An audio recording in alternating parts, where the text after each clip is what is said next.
Hello प्यारे दोस्तों। इस वीडियो में हम राजस्थान के महत्वपूर्ण सभ्यता स्थलों के बारे में जानने का प्रयास करेंगे। जितने भी कम्पिटिटिव एग्जाम हैं, चाहे आपका खास तौर से जिसको हम देख रहे हैं बीएसटीसी का एग्जाम हो, चाहे तो रीट मेंस का एग्जाम है, या इसके अलावा भी बहुत सारे और एग्जाम हैं।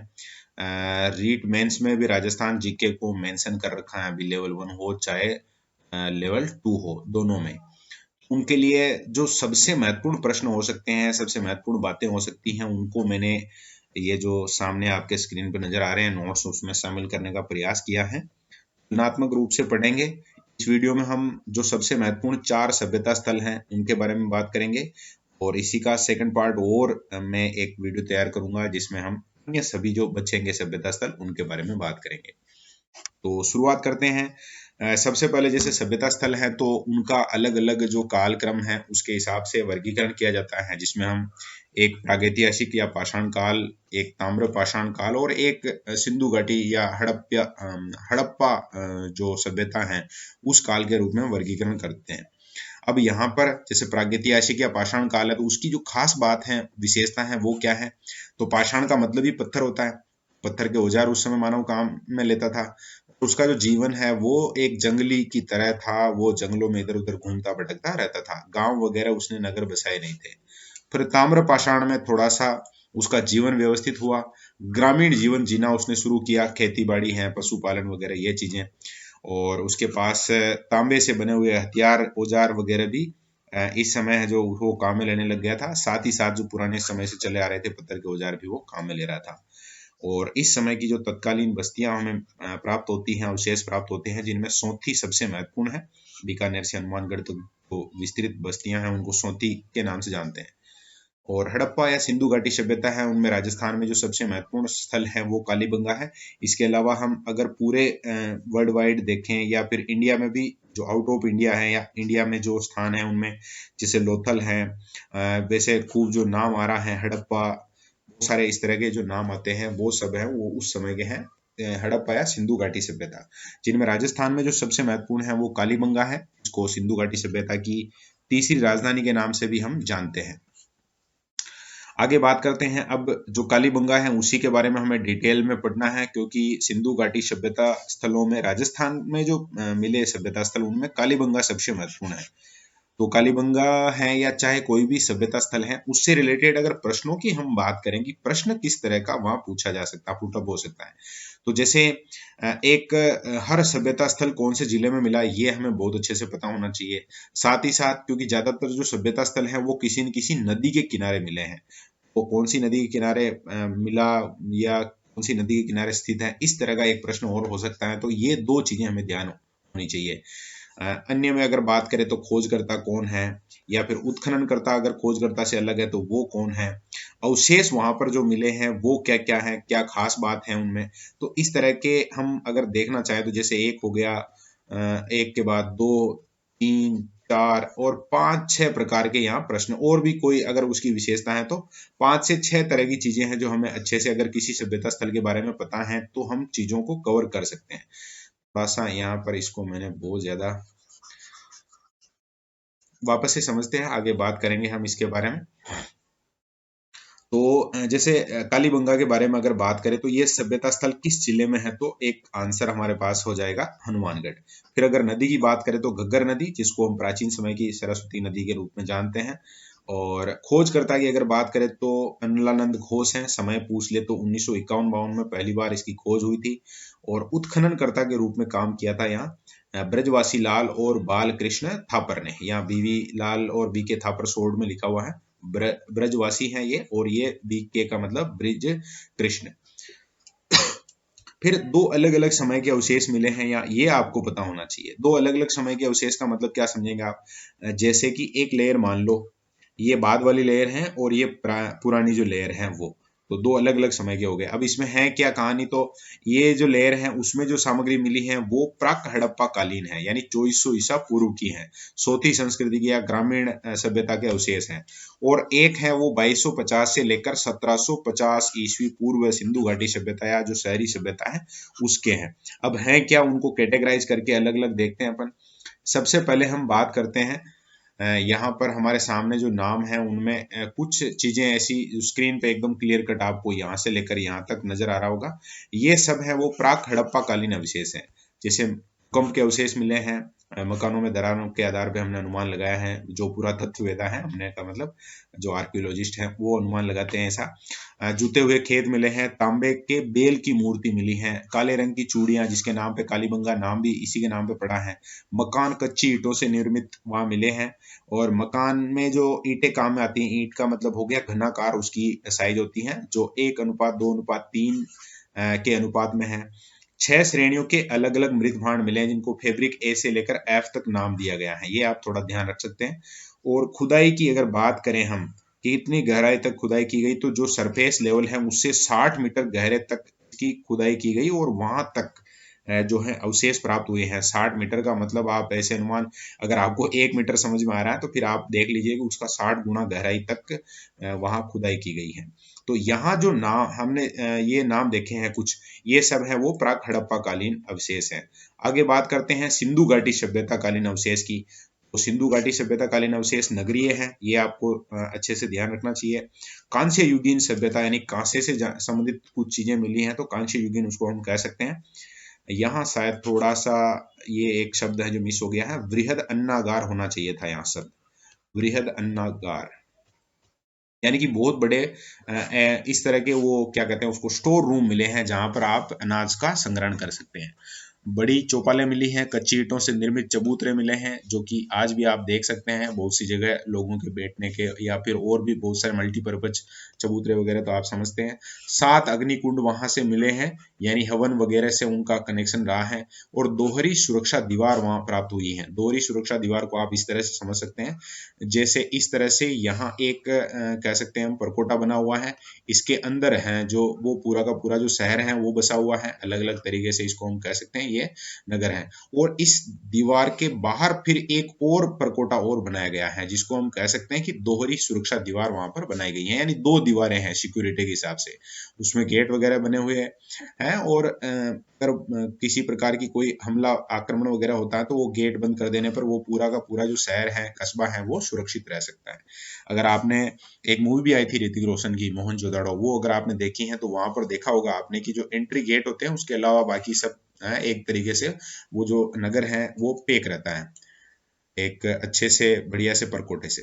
फिर आगे पक्की ईंटों से निर्मित सड़कें और लकड़ी की नालियां, ये यहाँ की खास बात है, एग्जाम में पूछा हुआ भी है ये प्रश्न, तो आपको ध्यान रखना चाहिए। नालियां एक तरीके से जैसे जो ड्रेनेज सिस्टम है उसमें जो नालियां बना रखी हैं वो लकड़ी की बनी हुई है, ये एक थोड़ी अलग बात है यहाँ। और ईंटें हैं, जो सड़कें हैं वो ईंटों से बनी हुई है, ईंटें कैसी हैं तो पक्की है। अभी हम प्राक हड़प्पा कालीन में बात कर रहे थे तो वहां पर पक्की की जगह शब्द आया था कच्ची, तो यहाँ थोड़ा चेंज है, सिटी है उस हिसाब से पक्की है, ध्यान रख लेना आप। और भी क्या क्या चीजें हैं जो खास हैं या थोड़ा हमारे लिए ऐसा मतलब लगता है कि ये थोड़ा विशेष हो सकता है, तो वहां से बेलनाकार मोहरें मिली हैं, एक उस्तरा मिला है या उस्तरा होना चाहिए, थोड़ा क्लियर करेंगे आप, उत्तरा के बजाय उस्तरा है ये, वॉइस टाइपिंग में मिस्टेक होती है। ये जो नोट्स हैं आप देख रहे हैं ये मैंने ही टाइप किए हैं और जगह थोड़ी समस्या रह जाती है, तो कोई बात नहीं, हम समझ लेंगे उसको भी।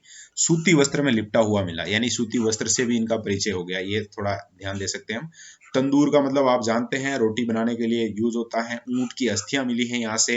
एक दर्पण मिला है जो तांबे के द्वारा तांबे से निर्मित है। और एक भांडा मिला है, मृद भांड मिला है, भांडा का मतलब पोर्ट से लगाना है आपको। उसके ऊपर एक फोटो है जिसमें एक व्यक्ति है वो बकरी को खींच कर ले जा रहा है, इस तरह का अंकन उस पर मिला है। तो ये चीजें और थोड़ा स्पेशल हम कह सकते हैं कि वहाँ जो सिंधु घाटी से संबंधित जो अवशेष हैं उनमें शामिल किए जाते हैं। और इनका पता कैसे चला कि ये प्राक हड़प्पा कालीन है, ये अवशेष, और ये है सिंधु घाटी से संबंधित? तो जो डाउन साइड का लेयर है, मतलब जो निम्नतम स्तर का लेयर है, उसको मान लिया गया प्राक हड़प्पा कालीन, और जो सरफेस लेवल पर है वो उनको मान लिया गया बाद का, यानी कि सिंधु घाटी सभ्यता कालीन अवशेष। यहाँ पर अगर समय की बात करें तो ये 2400 ईसा पूर्व के हैं और ये है 2250 से लेकर 1700 ईसा पूर्व के। इस तरह से आप इनको क्लासिफाइड कर सकते हैं। आगे और बात करते हैं। यहाँ हमने अलग से लिखा है यहाँ पर देखो, विशेष। विशेष का मतलब हो गया जो हम बात कर रहे थे उससे भी बायोंड अगर हम जाएं तो और क्या चीजें हैं जो खास हैं हमें ध्यान होनी चाहिए। तो एक तो आपको ध्यान रखना है, ये जरूर आपने देखा होगा, इसको सिंधु घाटी सभ्यता की तीसरी राजधानी कहा जाता है। और कहीं आपने प्रश्न भी देखा होगा कि किसने कहा, तो नाम आता है दशरथ शर्मा ने। तो यहाँ जो कहानी है वो समझनी है आपको कि दशरथ शर्मा ने कहा नहीं, दशरथ शर्मा ने किसी और पुरातत्ववेत्ता का समर्थन किया था, उनका नाम है स्टुअर्ट पिगट। पहली बार स्टुअर्ट पिगट ने यह बात कही थी कि जो कालीबंगा है वो सिंधु घाटी सभ्यता की तीसरी राजधानी के रूप में है, और उसका समर्थन फिर डॉक्टर दशरथ शर्मा ने किया था। आगे सोथी संस्कृति को कालीबंगा प्रथम, ये थोड़ा ध्यान रखना चाहिए। सोथी का मतलब जो ग्रामीण संस्कृति है उसका नाम क्या दिया गया है, तो कालीबंगा प्रथम नाम दिया गया है, ये थोड़ा आपको पता होना चाहिए। यहाँ से प्रश्न घूम सकता है क्योंकि कालीबंगा ही पढ़ते हैं हम, वहां अगर कालीबंगा प्रथम भी आया तो भी हमारा ध्यान तो वही जाएगा कि हाँ कालीबंगा के बारे में बात है, तो कालीबंगा के बारे में नहीं रहेगी, उस समय वो सोती संस्कृति के बारे में हो जाएगी, यानी ग्रामीण संस्कृति के बारे में। फिर आगे है कालीबंगा सिंधु घाटी सभ्यता की दीनहीन बस्ती, यानी कि आर्थिक स्थिति है वो कालीबंगा की बहुत ज्यादा अच्छी नहीं थी, बाकी अन्य जो सभ्यता स्थल है उनके मुकाबले में, तो दीनहीन बस्ती भी उसको कहा जाता है। बाजरे के साक्ष्य ध्यान रखना है आपको, बाजरे के साक्ष्य मिले हैं। और एक मस्तिष्क शोथ जैसी एक बीमारी के बारे में भी थोड़ा अनुमान लगाया जाता है, उसका आधार है वहां पर मिली हुई एक खोपड़ी, जिसमें कि मतलब अलग अलग जगह 6 जगह है जो छेद कर रखे हैं, और उसका अनुमान इस तरह से लगाया गया कि अगर इस तरह के छेद हैं, इसका मतलब वहां पर शल्य चिकित्सा, यानी कि जो मस्तिष्क शोथ है उस बीमारी को खत्म करने के लिए जो उसके अंदर छेद करने पड़ते हैं, ऐसा कुछ होगा। तो उसके आधार पे विद्वान है, पुरातत्ववेत्ता है, उन्होंने ये अनुमान भी लगाया है। फिर एक महत्वपूर्ण बात है युग्मित शवाधान। उस समय शवों को मतलब दफनाया जाता था जमीन में, और युग्मित यानी कि आज जैसे बहुत सी बार, अब तो सती प्रथा पर रोक है, लेकिन थोड़ा उस टाइप का अनुमान आप यहाँ लगा सकते हैं। कुछ मकानों में कुएं के अवशेष भी मिले हैं, कुएं के अवशेष का मतलब ये समझ लो मकानों में अवशेष मिले हैं, यानी व्यक्ति हैं जो अपने घरेलू उपयोग के लिए, पानी के लिए अपने ही घर में कुएं बनाकर रखते थे, इस तरह के अवशेष वहां से मिले हैं। ये बात कर रहे थे हम कालीबंगा के बारे में। तो कालीबंगा के बारे में बहुत ज्यादा डिटेल और भी आप बहुत सारी बुक्स वगैरह में पढ़ सकते हैं। एग्जाम के बिहाफ से अगर हम बात करें तो जो सबसे महत्वपूर्ण बातें हैं, चाहे जिला है, नदी है, उसका खोज करता है, उत्खनन करता है, उस समय का सन है, वो जो समय रहा था वो हमें पता होना चाहिए, क्या क्या खास चीजें वहां से मिली हैं। तो इतनी सारी चीजें हैं जो हमने डिस्कस की हैं। महत्वपूर्ण बातों में कुछ चीजें ऐसी आई हैं, जैसे एक तीसरी राजधानी वाली बात है, ये काफी बार एग्जाम में पूछी गई है, आपको अच्छे से पता होना चाहिए। साथ ही साथ ये कुछ ऐसे नाम आए थे, जैसे ये एक फोटो की बात की थी हमने, जहां पर कोई व्यक्ति है जो किसी पशु को खींच कर ले जा रहा है, और ईंटों वगैरह, ये एक बात आई थी। लकड़ी की नालियां बहुत महत्वपूर्ण है, इसका हमें ध्यान होना चाहिए। अग्नि वेदिकाएं मिली है, यानी यज्ञ वगैरह करते थे वो लोग। और खेत जो कि जुता हुआ है, इस तरह के अवशेष मिले हैं, ये भी एक इम्पोर्टेंट बात हो सकती है, यहाँ से भी एक प्रश्न आ सकता है। भूकंप के अवशेष की बात हमने की है, और जो समय है वो भी आपको बहुत अच्छे से इसका याद होना चाहिए। कालीबंगा के बाद आगे हम बात करते हैं आहड़ सभ्यता के बारे में। तो आहड़ के बारे में क्या है, देखिए उदयपुर एक जिला, अगर आप यहाँ लिखा हुआ नहीं है, लेकिन जिले की अगर हम बात करें तो उदयपुर में ये सभ्यता स्थल है वो स्थित है। और इसके उपनाम में आघाटपुर भी कहते हैं इसको, ताम्रवती नगरी भी कहते हैं, या फिर धूलकोट भी कहते हैं, लोकल जो लोग बाग हैं वो। टाइम की अगर बात करें तो 2000 से 1200 ईस्वी पूर्व की ये सभ्यता रही है। और कौन से युग में शामिल होती है, तो ताम्रयुगीन सभ्यता स्थल के रूप में ये आती है। खोज अक्षय कीर्ति व्यास द्वारा 1953 में की गई थी, और रतन चंद्र अग्रवाल द्वारा 1954 में इसके उत्खनन का नेतृत्व किया गया था। और अन्य उत्खननकर्ताओं में वीरेंद्र नाथ मिश्र हैं, काफी प्रसिद्ध पुरातत्ववेत्ता हैं, आर्कियोलॉजिस्ट हैं अपने इंडिया के। और हसमुख धीरजलाल सांकलिया, जिन्होंने 1961-62 में उत्खनन का नेतृत्व किया था। ये दो नाम भी इससे रिलेटेड हैं, हमें पता होने चाहिए। और यहाँ से मैं एक कहानी बताता हूँ। देखिए अगर कोई बड़े लेवल का कोई एग्जाम है, जैसे मान लीजिए कि कोई सबसे जो अपने राजस्थान में जो टॉप लेवल का एग्जाम होता है आरएस है, या इसके अलावा अगर हम बात करें कॉलेज लेक्चरर हैं, या फिर स्कूल लेक्चरर, या सेकंड ग्रेड तक के जो एग्जाम है, उनमें जो प्रश्न पूछने की प्रकृति होती है, प्रवृत्ति होती है, वो इस तरह की होती है कि वहां पूछा जाता है कि निम्न में से कौन सा आहड़ सभ्यता से संबंधित नहीं है, या फिर बेराट सभ्यता से संबंधित नहीं है, या कालीबंगा से संबंधित नहीं है। तो नामों को आपको बहुत अच्छे से कनेक्ट करके रखना है। कुछ नाम ऐसे हैं जो कॉमन भी आएंगे, क्योंकि एक पुरातत्ववेत्ता रोजाना वहीं नहीं बैठा रहेगा, हो सकता है उसको कहीं और जगह भी सर्वे करने का या उत्खनन करने का मौका अगर मिलता है तो वहां भी काम करेगा। तो ऐसे नाम बहुत अच्छे से आपको याद रखने हैं। अभी हम आहड़ की बात कर रहे हैं। आहड़ सभ्यता के खोजकर्ता एक के व्यास नाम आता है कुछ जगह, अक्षय कीर्ति व्यास। आरसी अग्रवाल इसके उत्खनन करता है। दो और नाम है, वीएन मिश्र और एच डी सांकलिया, मतलब उत्खनन करता टोटल हो गए 3 और एक खोज करता है अक्षय कीर्ति व्यास। इसका मतलब कुल 4 नाम है आहड़ से संबंधित, अक्षय कीर्ति व्यास, रतन चंद्र अग्रवाल, वीरेंद्र नाथ मिश्र और हंसमुख धीरजलाल सांकलिया। फिर बात करें अगर नदी की, तो नदी को आयड़ भी कहा जाता है, बेड़च भी कहा जाता है। उदय सागर झील में गिरने से पहले पहले उसका नाम रहता है आयड़, और उदय सागर झील में गिरने के बाद आगे उसका नाम हो जाता है बेड़च। और बेड़च चूंकि बनास नदी की सहायक नदी है, इस कारण वो जो पूरा का पूरा क्षेत्र है जो सभ्यता स्थल वाला है, जिसमें उदयपुर हो गया, राजसमंद हो गया, भीलवाड़ा वाला पूरा क्षेत्र, वो बनास संस्कृति के नाम से जाना जाता है। ग्रामीण संस्कृति रही है ये, थोड़ा इस पर आपको गौर करना चाहिए। कालीबंगा शहरी सभ्यता थी और ये ग्रामीण सभ्यता में आएगी। पशुपालन और कृषि दो, क्योंकि ग्रामीण संस्कृति है तो पशुपालन और कृषि तो उसका मुख्य भाग है ही है। कृषि में गेहूं, चना है, जौ है, सरसों, राई, बाजरा, चावल इत्यादि से उनका परिचय था। और अगर पशुपालन की बात करें तो भैंस पालते थे लोग, भेड़ पालते थे, बकरी पालते थे और कुत्ता भी पालते थे, और कुत्ता तो प्रिय पशु था उनका। आगे बात करें महत्वपूर्ण बातों में ही एक और आ सकता है प्रश्न, मृद भांड, लाल और काले, आर एंड बी का मतलब आपको समझना है रेड एंड ब्लैक, जिनको लोकल लैंग्वेज में कहा जाता था गोरे कोट या बंकोट।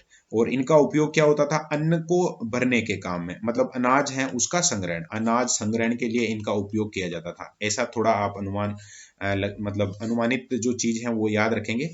गांव में ऐसे कभी आपने सुना भी होगा, जैसे हम अपने यहाँ कोठे बोलते हैं कि कोठे में भरा हुआ है अनाज, इस तरह। तो उस समय भी इस तरह से अनाज को स्टोर किया जाता था कोठों में। और इन भांडों को बनाने के लिए जो चाक उपयोग में आते हैं वो मिले हैं यहाँ से। और इनको बनाने में जो विधि यूज की जाती थी वो यूज की जाती थी उल्टी तपाई विधि। कुछ चीजें और हैं जिनके बारे में हमें ध्यान रखना चाहिए आहड़ सभ्यता से संबंधित। जैसे इन लोगों का मतलब जो आहड़ के निवासी थे, आहड़ सभ्यता के जो लोग थे, उनका कपास से परिचय था। मतलब सूती वस्त्र वगैरह की इनकी जब बात करेंगे तो क्योंकि कपास से बनते हैं वो, तो कपास से इनका परिचय था। और रंगाई छपाई के ठप्पे वहां से मिले हैं, इसका मतलब लोग बाग है जो रंगाई छपाई तक का नॉलेज रखते थे। शवों को आभूषणों, खाने पीने की चीजों सहित गाड़ते थे, ये थोड़ा दफनाते थे, ये आपको ध्यान रखना चाहिए।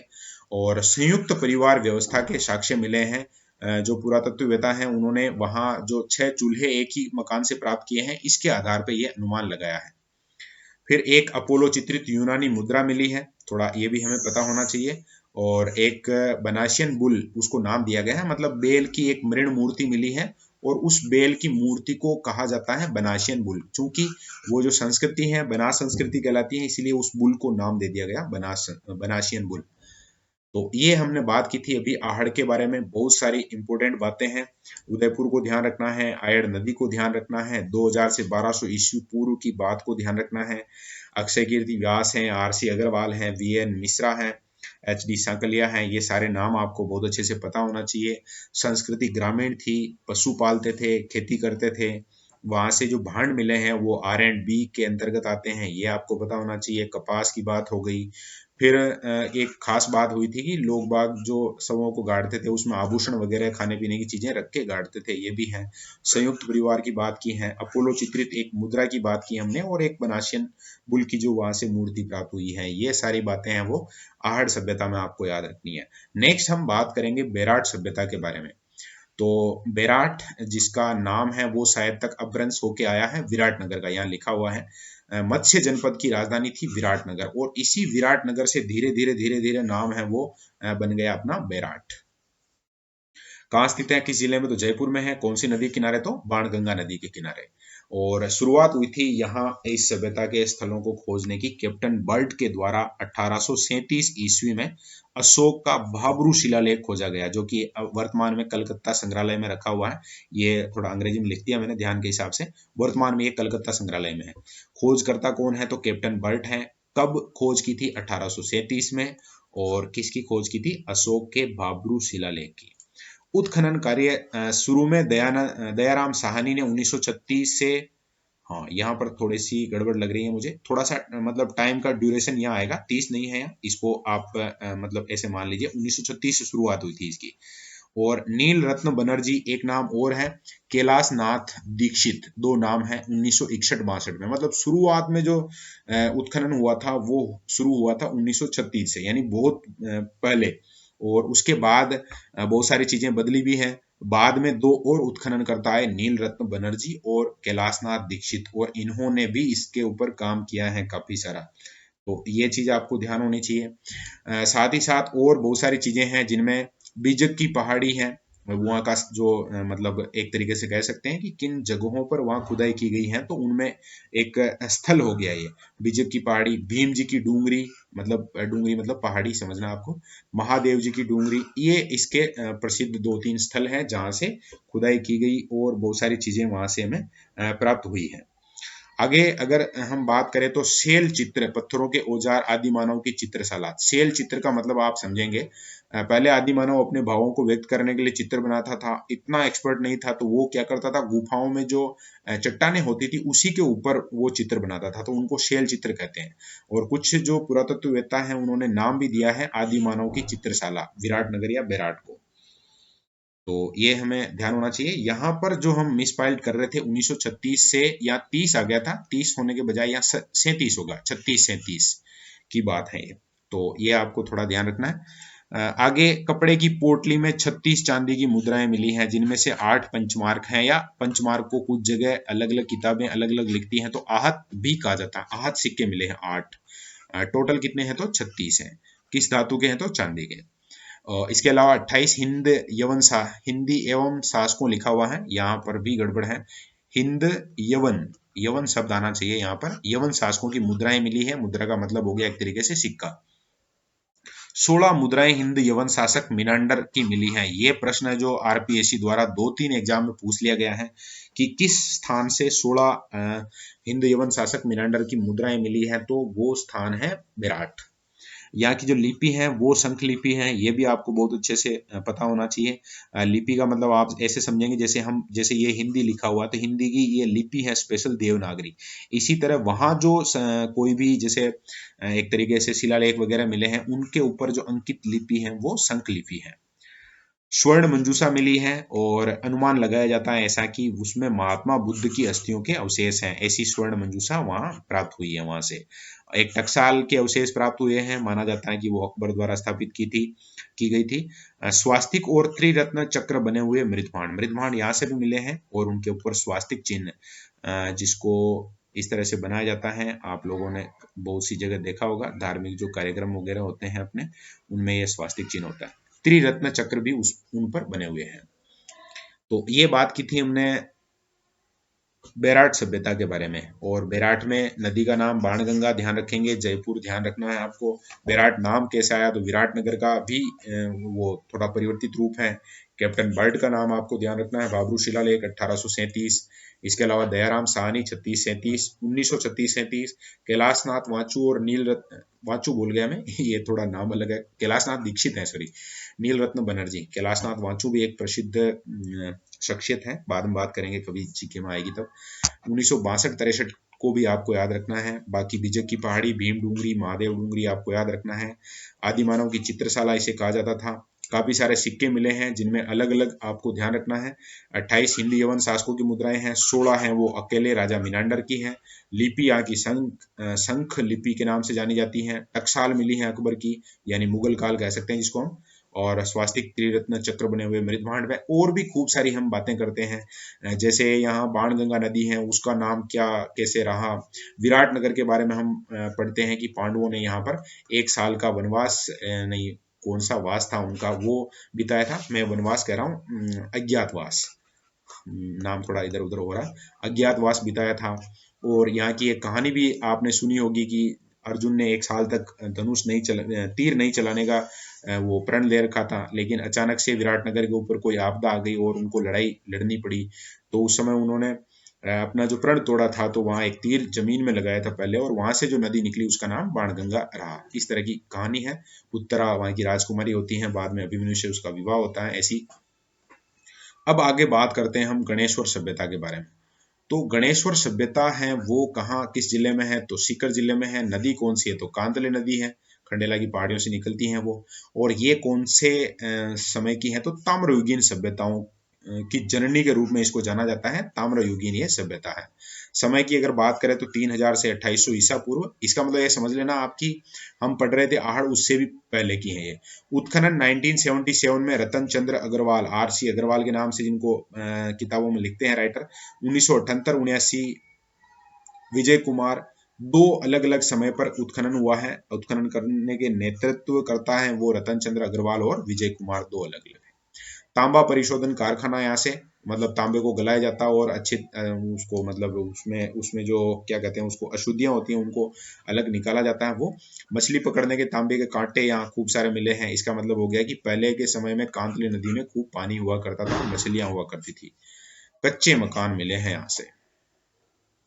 और इतनी ही बातें हमें गणेश्वर सभ्यता के बारे में पढ़नी है। तो इस वीडियो में हमने 4 सभ्यता स्थलों के बारे में बात की है। सबसे पहले हमने कालीबंगा के बारे में बात की थी। कालीबंगा के बारे में नदी जिला वगैरह आपको बहुत अच्छे से पता रखना है। और उसके बाद आहड़ के बारे में बात की थी। आहड़ के बाद हमने बेराट सभ्यता के बारे में भी बात की है। और लास्ट ये जो अभी बात कर रहे थे हम, गणेश्वर सभ्यता। 4 सभ्यता स्थलों के बारे में आपको बहुत अच्छे से पता होना चाहिए।